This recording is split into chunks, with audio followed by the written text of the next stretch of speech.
All right. Hey folks, Lindsay Helson back in the building again. Another SPS mental health moment. Like I tell you all the time, I got the best job in the world from the people I get to talk to, learn more about, and who can share great things. I'm sitting here with a great guy who's doing some great work for a long time. Been on the grind out here, literally in these streets, working with our young people as a student advocate, a youth advocate, sports aficionado, good guy all the way around. Brother Terrance Cooper, how you doing, man? What's up? How you doing, Lindsay, man? Just another day in paradise.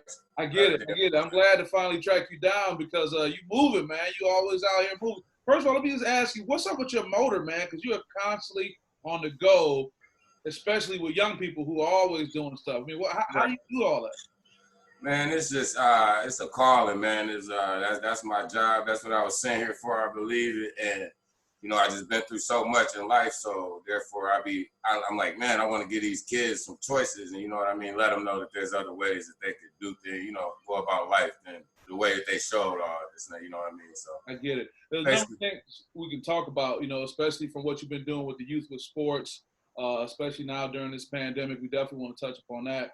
Other things that you've been doing as far as trying to be part of the healing process as it relates to race relations. You've been huge in that. But let's talk again about just dealing with young people, because one thing I find, so many people are, and I hate to just use a word, but might as well, scared of our young people. Right. And you are literally Daniel in the lion's den, Terrance, because you are there. You're ground zero moving with them, not like on the side watching them, not like coming in and out, but you're right there with it. So talk about that aspect of a generation that people are fearful of and how you're able to move and have an impact with them. Yeah, like we was talking about last night, man, it's kind of one of them things where being able to relate is the easiest cure. Like you talked about healing and all with everything that's going on. Like the kids don't very much take to people that aren't in the trenches, that people haven't been through the trenches. So it's kind of hard if you can't relate, you know what I mean? So therefore, man, I get out there, I get in the streets, you know what I mean? I go play basketball with them, pick them up, take them out. I had the every basketball team stay the night last night, or the other night for little Dre's birthday. But I just like to keep them close to me. I know when they with me that, you know what I mean, I could keep them under my shield, you know what I mean? So I try to shield as many of them as I can. And I think me becoming a better father was all a part of that, you know what I mean? Like basically, as I grow with my children, it helps me to reach a broader, a wider range of trying to shield kids. Man, you had the whole every basketball team. First of all, I know they ate everything at the house, and God bless you. Man, I sent them straight to the basement, man. So, y'all go ahead down there. They walked through. It was 1, 2, 3. I'm like, that's half of the squad right there. Yeah. Right. Hey, y'all take the TVs. Y'all go downstairs, and I don't want to hear from y'all, man. Well, they was real good. They real good kids, though. That. When you working with young people, in many cases, it's not that they want a whole lot. It's just that they got somebody that they know is there for them. What do you say about that? That's true, man. Most of our kids are just looking for love. If you catch me on Facebook or anywhere, I always say I love y'all. I tell people love because that's like the main factor in all this is love. And once they see you're loving them and paying attention, like, you know what I mean? Some parents say they don't discipline their children. Well, I think that's the biggest mistake that you could ever make because a child looks as disciplined as love. They may not at the time that you're disciplining them, or they may not at the time that I'm saying, hey, go get that basketball that you threw across, you know what I mean? But at the same time, I've been able to get more kids respect, and I've been able to, get into their circles and get into their minds because they know that part. You know what I'm saying? So It's kind of one of them things. If you love a kid, show them attention. You never know what a child's missing. That's what I've learned in the last couple of years. So until you can figure it out, and you don't want to come out and just be like, hey man, what's wrong with you? Look sad, you know what I mean? You gotta work your way into it, talk to them. I used to call it counseling on the move, but when you walking around, you talking to them, you getting stuff from them, you see them, filling them out, you know what I'm saying, kind of thing. And then you will be surprised. So many kids though will break. They'll start talking to you once they realize that you do really love them, that you are sincerely trying to help. And I think they feel like a lot of adults aren't sincerely trying to help. That's why a lot of coaches, if you notice right now in this movement, it's a lot of coaches. There's a lot of coaches out there that's having a lot of impact, you know what I mean? Because of the simple fact that they're able to relate with these boys. You know, they spend a lot of time with these boys. So these kids, man, like I said, I spend 7 days a week, you know what I mean, just trying to talk to them, getting into their circles, what they doing on the weekends. I might just call them and say, what you doing this weekend? You know, you want to come hang out with me and Cameron or something like that, you know. But it's always about that love thing, to get back to your question, you know what I mean? Yeah. You gotta love, you show them love, show them some type of form of love, you know what I mean? Because about 80% of our kids aren't getting it correct. Yeah, you know what I mean? unfortunately. So you said a lot of great things in that, man, and kind of sticking with the theme of love. One thing I found in some discussions I've had over the past time, and I will say for the record, this will be my last SPS mental health moment for an indefinite amount of time. I figured why not, you know, finish with a strong brother like yourself, because there's some other things I want to focus on, but I just think it's great that the common theme has been that, and I think a problem adults have, Terrance, and you tell me what you think, we try to make the relationship with a child happen on our schedule. We try to make it happen on our schedule as it relates to, okay, if I'm showing up, I need to have impact. You need to show me the love. But with them, you got to just invest. For me as a sports psychology consultant, when I come around and start working with an athlete, I can't jump right in and be like, all right, tell me what's wrong. I got to be out there. I got to be in the trenches. So I got to spend time. And I think the problem adults have is that they try to manage children on a professional schedule. Right. Child don't have no schedule. What do you think about that? I totally 100% agree with you. Like you said, if you're not there in the you can't help me if you can't relate. You know what I mean? If you can't, like you said, you can't just jump into what's wrong when you go into that gym or on that football field, you know, to help the kid with mental health. You got to see the kid, you know what I mean? You got to watch him practice maybe once, see how he responds to certain things. You know what I mean? Watch him in this conversation, see how he talks to his friend, you know what I mean? And then you can start taking the data and, you know what I mean? So you figure out your point of attack. Then when you figure out your point of attack, then, you know what I mean, you go in. Where some kids, it might be parental parents at home. Some kids, you know, it might be just they not social butterflies. And then some kids, you just have to fill them out. And so, yeah, I agree with you, man. Being in the trenches is one of the key, being in the trenches so that you can actually relate. I use that word a lot, relate, because a lot of people, they just can't relate to this generation, or they don't want to, I should say. They don't want to. I feel like everybody can learn to relate. You know what I mean? No, you make a good point. Well, speaking of relating and being in the trenches, talk about the great work you've been doing on the basketball scene as of late. And I know that you've been really big on practicing social distancing, having some protocols in place. And talk about the impact you've had with these basketball games that have been going on throughout the greater Lansing area. Oh man, it's great. My one of the students, Josiah, he just graduated last year. I love Josiah to death, man. He's a smart kid, and what I do is I take their ideas and I let them breathe them to life. You know what I mean? I just give them that adult supervision. So Josiah threw a tournament, and it went great. You know what I mean? I ended up jumping on with him and helping him throw it. We got a lot of complaints for the city, and a lot of complaints. They took the hoops down and all those things like that. So I said, man, look, we're going to do this the right way. So I got on the phone with the people at the city. We got on the phone and we did it the right way. And so as like last week, it was so sweet. Today I'll be dropping a little mixtape from the whole weekend. So people can see all the stuff, you know what I mean? But basically we just said Lansing's best 517 hoops. You know what I mean? Y'all come out here to the park. We set tents up and everything. We encourage people to bring their own tents because it makes it easier to social distance. You know what I mean? If y'all are staying inside your tent, then we stand inside our tent. But as far as the movement, it's a street ball movement. I feel like it's much safer than being indoors. Like I'm a little upset with people for like taking their kids to other gyms and out of state when we can't even go in our gyms here. So I feel like being outside, being in the fresh air, you know what I mean? It's actually good, you know what I mean? And we have about 5-10 guys on the court, 2 referees, and then everybody else off away from the court, you know what I mean? Then it's outside too. So like I said, with the social distancing, we make sure we do that right.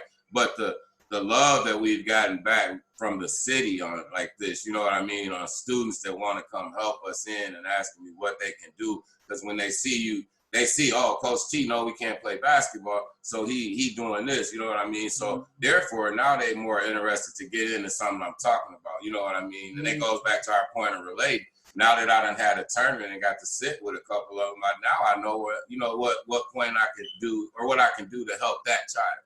You know what I mean? I probably talked to 200 kids over the last weekend. Wow. And talking to 200 youth, if I affected, like I told you last night, just 50 of them or 20 of them, if I got through to 20 of them and they see me, like, and when I'm out there, I'm just like Coach T, Lindsay. Hey, y'all we can't do that. No, we only got this many in the fence. And if they give me lip, they know me. I'm going to give them some lip back. You know what I'm saying? I'm going to talk to them how they talk to me. And I know we're not supposed to be friends with our kids. They say, I'm not your friend.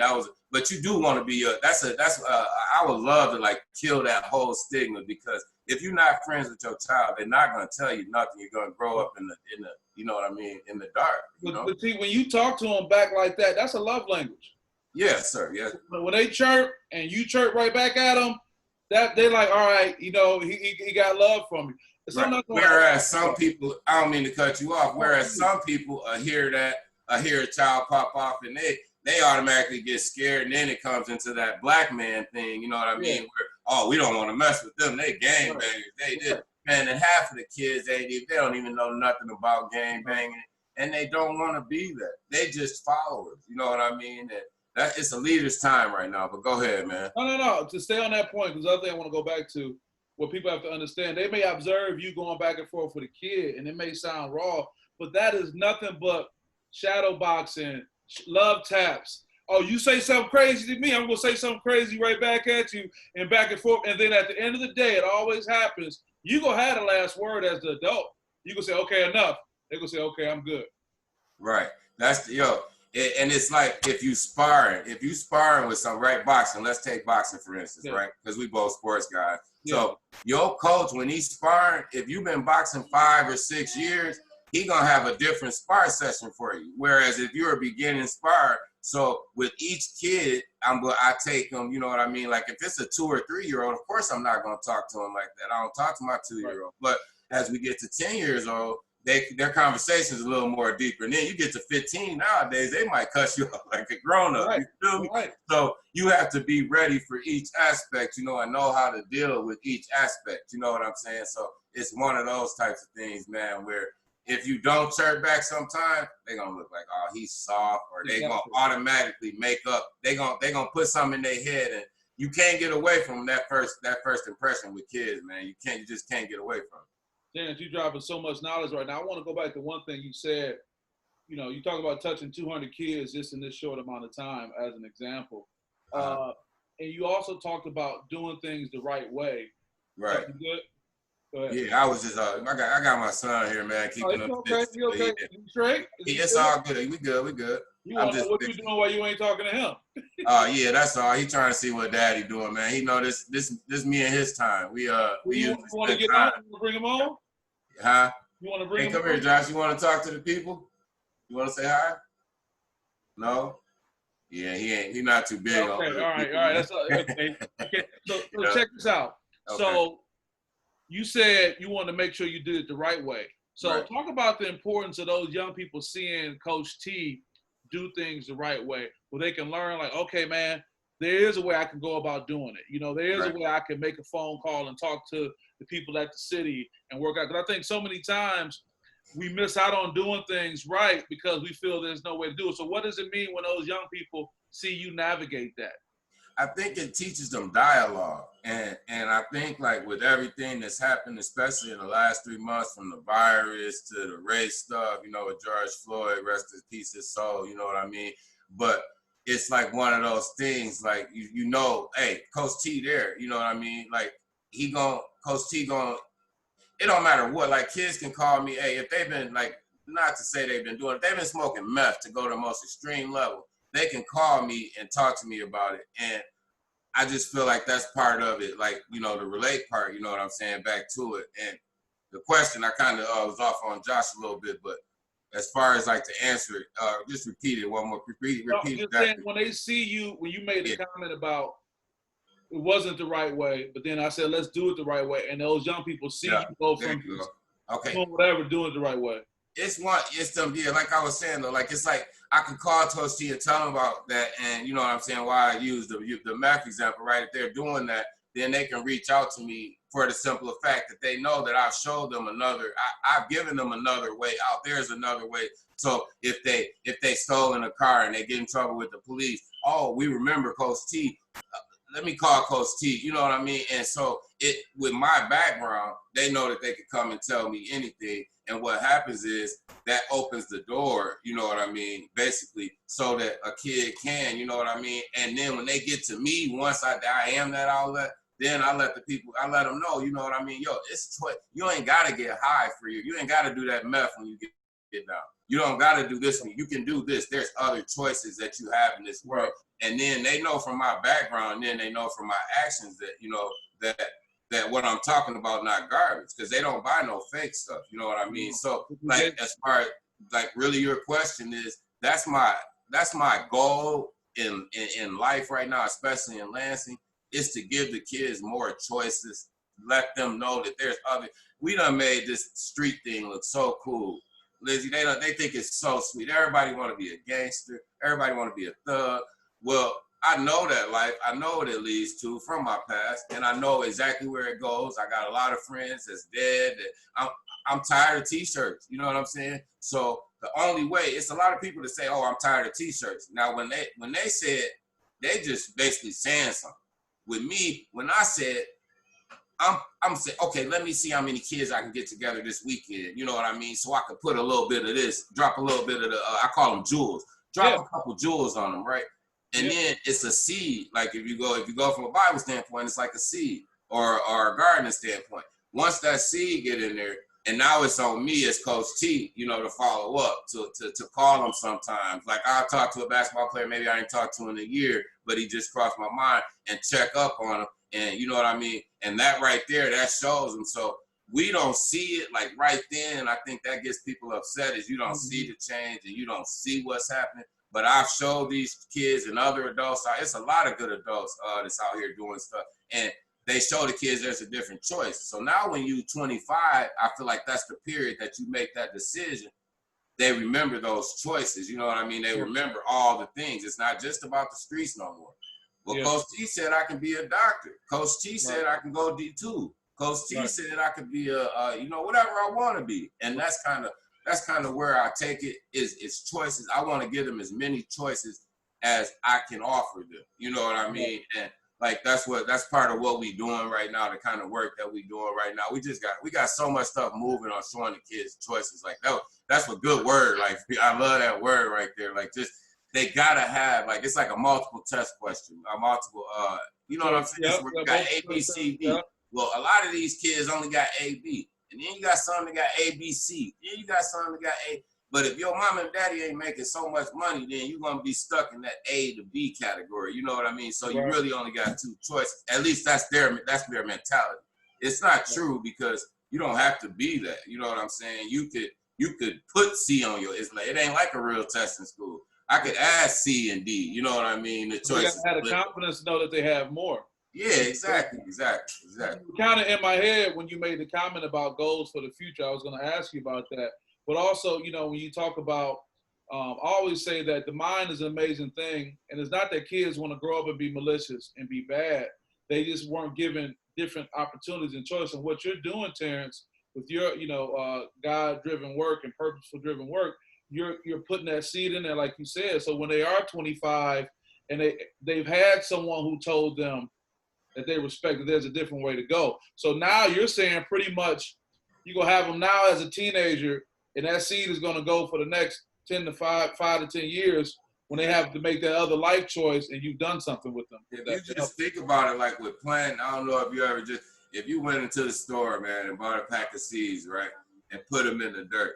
Now you can just leave them there, right, not take care of them. And you might get a little bud, you might get a little something, a little bit of flower, you know what I mean? But if you water it and saturate it and you keep pouring into it, then it ends up growing. So that's like with me, like I said, with the future, as far as giving them a choice. Now, once I've shown them that choice, now they're watching every action that I make. And that's what a lot of adults too, man. We don't know that me and you could just be walking down the street kicking the dust, you know what I'm saying? And 2 kids could be over there, but they know that that's Lindsay and that's Coach T. You know what I'm saying? So we could make a mistake as to saying a cuss word too loud. And now we done made a 5 or 10-year-old, you know what I mean, that look up to us. We done made them think, okay, that's the choice that they have is to cuss. And that's how these kids nowadays, that's how they relate. If you can do it, why can't I do it? You get what I'm saying? And that's why I say, like, the thing that my parents, like, they used to always tell us when we was little, man, they used to always say, like, do what I say and not what I do. Well, that don't work no more because it didn't really work then. Right, but we was kind of a little more. We had this thing about us, man, where we were a lot more respectful. Yeah, like, we were shook when our parents. We were shook. They could say whatever they want to us, and we was gonna buy it regardless. Kind of, or we was gonna get beat on. You know what I'm saying? Now they like show me. So talk about this, man. Anyone who's listening to this right now, I'm sitting here with Terrance Cooper, student activist, young youth activist, just all around great person for the community. If they want to help you, if they want to get behind you and support you for your next endeavor, you know, what's something they can do, or, you know, what do you want to say as a direction they can go in that can meet you where you are so they can help you with the cause? We got a couple things working. You can always volunteer with the village. I got People Ready Activating Youth, which is a new nonprofit. We got Family Asylum also. Family Asylum basically screens volunteers to make sure that we get the right people in these positions. That we, like, when we volunteer, like, because the school district technically can't stop me from going into the school.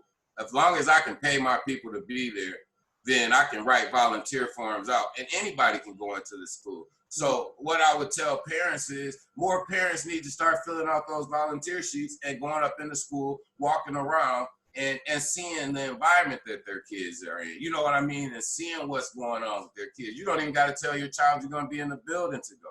You can simply go up there, they run a background check on you, and then you can go through the school. And I've seen it so much where it's not enough parents going to the school. We go to the basketball games though. We go to the football game. We'll pack all this stuff out, but the school week, which is the most important time, the education part of it, which is the most important part, and we can't forget that with our student athletes, that's the most important part is the education. Because if you don't got it, then you could be a D1 talent with what? No college grades. I was about to say D2 grades or, you know, but D3 grades, but you still got to have grades to go to college. Right. You know what I mean? And so it's to that point to where if people want to help, my main thing is if we have an event and I don't put no names on nothing these days, like I'm kind of just like, we just gonna go. And if people want to get involved, just start seeing what kids are doing. When kids are having something, when they have an event, we need more adults present, man. There was 5 people hit yesterday, or what was that, Saturday night. 5 people hit from them spraying bullets and stuff. And I'm like, if it was just 10 parents in that crowd, if it was just 10 parents around or 10 parents that knew where their kids was, but what we do is we wait till something happens and then want to scatter when it's too late. And so I say we jump out in front of this thing, you know what I mean? And we start doing stuff. And I got a lot of stuff in the works that I'm working on. And basketball, you know, that's like my key kind of, you know what I mean, to open that door with a lot of young men.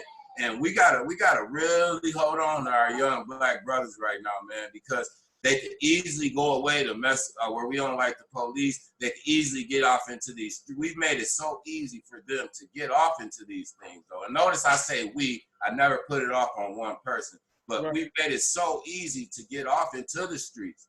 We made it so easy, whether it's because your mom's working all day, or she know y'all on different schedules, whether dad's not in the house, whether for whatever reason it is, you know what I mean? They got it so easy to turn to the streets. You know what I mean? We done made it so cool to show your gun on Facebook. We done made it so cool to show off. So they not doing nothing but following our examples. So the more examples we got, Lindsay, the more examples we got, bro, the better outcome. Lansing is, I was talking to some people, some trusted people, you know what I mean? And I told them, I said, Lansing is fixable. A lot of places, you know what I mean, it's gonna take a lot more, but I could see a 5-year plan where we see something. Why do you say that about Lansing being fixable? What makes you say that? The Lansing is fixable because the problems that we are facing, I think we have enough people, like just as many youth as we have, right?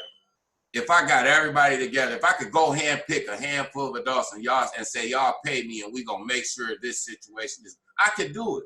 Mm-hmm. I could have them in the school. I could have them, and then not so many of them are going home after school programs. You know what I'm saying? Like that was the biggest issue last year of getting enough people that want to help and want to get out there. But as far as being fixable, if we just start putting parents in the equation, put a parent in the equation. If a parent's not there, then I feel like it's society, it's us as a society, it's our part to jump in that role.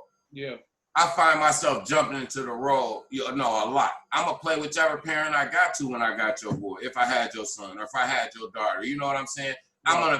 I'm gonna play that part. Not saying that we used to get whooped by anybody. I'm not saying I want to whoop everybody's kid, but I'm just saying the discipline part though is we need to all show the kids some type of love. You know what I mean? Because like I said, whatever they're lacking at home, the society or us, I feel it's our responsibility to give them that. You know what I mean? And that's why I get it, man. I could go on about it. Like the students, like I feel like every student at every school should get the same amount of money for each other. You know what I'm saying? Every student, no matter what, because my mom and dad don't make as much as your mom and dad, a school district shouldn't get more for you than for me. You get what I'm saying? And it's so much deeply rooted stuff. But as far as fixable, it's fixable because we can get out there. If you look basketball, if we had the gyms open right now, just alone, we could be reaching 500 and 600 people. And during that time, I've learned you have to educate with it, right? So they think it's all about basketball. You know what I'm saying? But to me, it's more, this is my chance that I got all of y'all and I could teach y'all something. You know what I mean? And like I told you last night, if I just touch one, then that one gonna spread the rest of it. You know what I'm saying? And that's why I say getting them out there and educating them. If our kids get educated, Lansing, the future of Lansing and Lansing politics and all that stuff, man, it's gonna be powerful because the millennials are so smart and they're so brilliant, and these young kids, that's all you gotta do is give them a little bit, and they'll figure out the rest. Like they're way ahead of the game, you know what I'm saying? So me, I feel like, you know what I mean, it's fixable because they want something. They want to know how to be millionaires. They want to know how to buy a block. They want to know all. They like money. They like nice things. You know what I'm saying? So I say fixable as far as we ain't got like 50 miles of hood. You know what I'm saying? We could point out, me and you can go drive around and we know the hoods and lands. Yeah. You know what I'm saying? And so we just gotta start attacking that stuff, man. Coming from Detroit some 20 years ago when I first connected with you guys, I did notice that this was a more interconnected community. I mean, to be honest, everybody knows each other from elementary to high school. I mean, I still know cats in the city like, oh, you from Detroit? I'm from Detroit too. But it's a very small community. Terrance, with this time we have as we get ready to wrap up, let me just say, man, when you talk about the fixable part, I'm going to make a prediction now. I know that the greater Lansing community is going to be better because it's a brother like you out here that's really working hard, that's really committed, and you are manifesting all the things you talk about. You said we need to put a program together. You put work together and it happens. So you have the ability to relate to the kids, but also to move in those rooms to make things happen. So with that, any final comments you have for our listeners, our young people, as we get ready to wrap up this moment and kind of take a break from these mental health moments until we meet up again? Man, all I say, Lindsay, man, is don't let your past get to any kids which don't have a past for real, but don't never let your past stop you from your future. You know what I'm saying? Don't ever let your current situation stop you from your future. We can be anything we want to if we put the work into it, man. You know what I'm saying? And I'm gonna empower these kids as much as I can. I'm gonna let them know that they can be whatever they want to be. You know what I'm saying? And let them know that their minds are brilliant. Like I said, and I'm gonna tell you this because we talked about it before we get off, that the felony part with me used to be such a big issue, man. Such a big issue. And a lot of these kids have such big issues. But my OG said, don't take it in the room with you. So that's like my message to these kids now. Don't take the felony into the room with you. Don't take your home situation into the room with you. You know what I mean? And then when you are able, when their minds get big enough, then they can start figuring out that home life part. Yeah. It took me a while. Tell me too. That was real heavy stuff. You said when you stop talking about it, they'll stop talking about it. Exactly. And that my felony doesn't come up. People just know my actions. I haven't talked about my convict. I haven't talked about prison and all that stuff in a conversation in so long, but it's because of my actions. When I first came home, everything was, oh, he just got out of prison. He just got out of prison. Now I tell people it as a testimony, you know what I mean? But as far as it coming up in conversation, no, it's not gonna come up in no conversation because they like, man, this dude, like I'm telling, between the last month or so, man, we done seen 1,000 kids. We done had impact. We done at least reached out and touched. I mean, we couldn't hug a lot, you know what I'm saying? Yeah. So there ain't a lot of that. But elbow knocks and pounds and all that stuff, over 1,000 kids, you know what I mean? And like I said, I pray for America and I pray for the racism and I pray for, you know, COVID and all that stuff. But the biggest concern of everybody should be these children, man. And what we gonna do to make sure these children don't go through the same stuff, man? Because it's insane to do the same stuff over and over again. So, you know, brother, let me tell you, it's my goal to be out there on the front line with you, supporting you. You always have a platform here, and I appreciate our friendship and being out here with you, bro. So I appreciate you. You're a good dude, man. You're doing some really good things, man. I appreciate you. I hate this is gonna be your last one though, because I catch you every morning, and it kind of, you know, it motivates me in the morning. You don't have some really good people on here, and I love what you're doing. The mental part of it is so key, man. If we can start attacking that now, you know, we got to get them while they're young, man. So you know what I mean, and then we can help them, you know. So. We will. Well, it'll be a little break, and I'll be back. But you know, we always come back bigger and stronger. So with that, folks, this is Mr. Terrance Cooper representing. Support this brother. You see him out here. You show him some love. You send some resources this way, whether it's people, money, or just thoughts and prayers. So with that, we're going to take off on this SPS mental health moment. Until next time, I appreciate you guys. All right. Thanks. Deuces. Yeah.